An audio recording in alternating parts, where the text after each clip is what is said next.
নমস্কার বন্ধুরা, Piyali Bengali kitchen চ্যানেলে আপনাদের স্বাগত। চলে এসেছি আরও একটি নতুন ভিডিও নিয়ে। আজ নিয়ে চলে এলাম বড় থেকে ছোট যে কোনো কারোরই টিফিনে দিতে পারবেন এরকম ধরনের মুখরোচক স্ন্যাক্স, আর যেটা রেডি হবে কিনা মাত্র 5 মিনিটেই।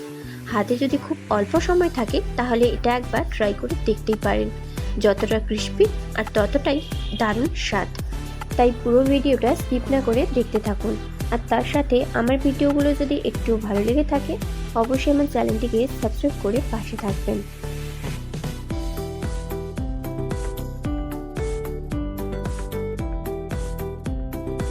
তাহলে চলুন বেশি বকবক না করে শুরু করি। প্রথমে আমি নিয়ে নিচ্ছি এখানে 1 চামচ সাদা তেল, তার মধ্যে দিচ্ছি হাফ চামচ জিরে। ওটাকেই একটু হালকা ভেজে নিয়ে এর মধ্যে দিয়ে দিচ্ছি আমি 1 কাপ সুজি।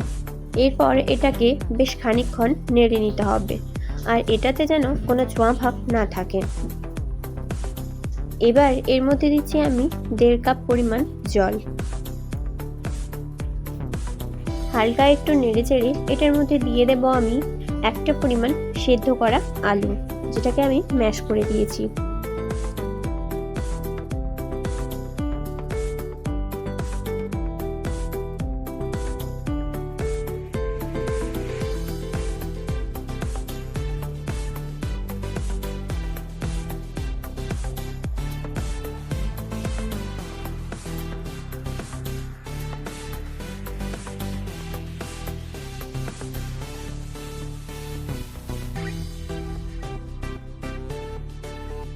এবার বেশ ভালোভাবে মিশিয়ে নামিয়ে নিতে হবে 5 মিনিট।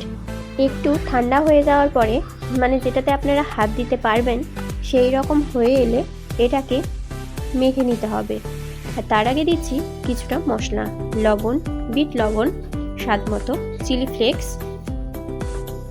ধনে পাতা,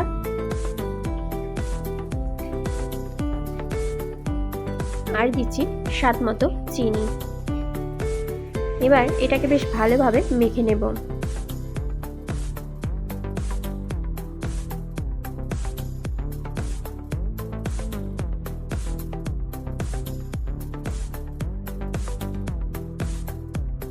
মাখানো কমপ্লিট। এবার আমি এটার থেকেই ছোট ছোট লেচি টাইপের ডো করে নিয়ে ঠিক এইরকম ভাবে একটা শেপ দিচ্ছি। একদম দেখতেও ডোনাটের মতো হবে, আর যে কোনো কারোর টিফিনে দিলে মনটাও একদম ভরে যাবে। এইভাবে একটা একটা করে নিচ্ছি।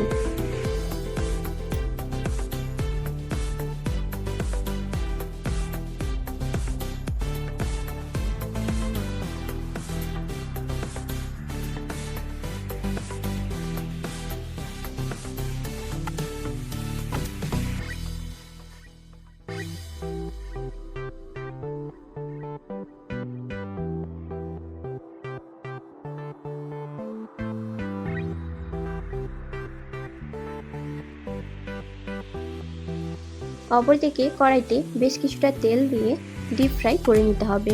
উল্টে পাল্টে ভালো করে বাদামি কালারে ভেজে নিতে হবে।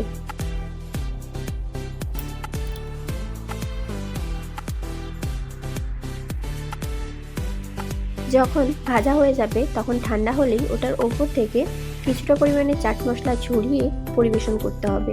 দেখবেন একেবারেই জমে যাবে। আমার চ্যানেলটিকে যদি ভালো লেগে থাকে অবশ্যই আমার চ্যানেলটিকে সাবস্ক্রাইব করে পাশে থাকবেন, আর পাশে থাকা বেল আইকনটিকে প্রেস করবেন যাতে আমার পরবর্তী ভিডিওগুলো আপনাদের কাছে সবার প্রথমে পৌঁছে যেতে পারে। ভালো থাকবেন, সুস্থ থাকবেন। Like, comment, share.